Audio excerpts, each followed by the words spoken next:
Film actor व साबिका वजीर बाबू मोहन के पाल की प्रजा शांति पार्टी में शामिल।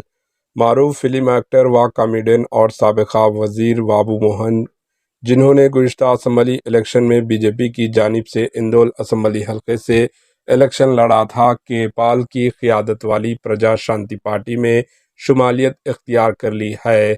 वाज़ेह है, असम्बली इलेक्शन से पहले इंदौल सीट की अलॉटमेंट को लेकर पार्टी लीडरों में काफ़ी रसकशी हुई थी और बाबू मोहन असम्बली इलेक्शन में हार गए।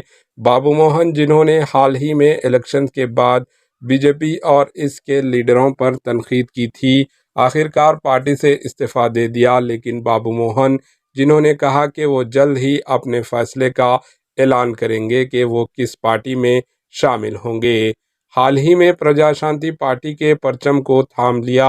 इम्कानात हैं कि बाबू मोहन प्रजा शांति पार्टी की जानिब से आइंदा लोकसभा इलेक्शन वरंगल सीट से लड़ेंगे। Bureau report, AHN news.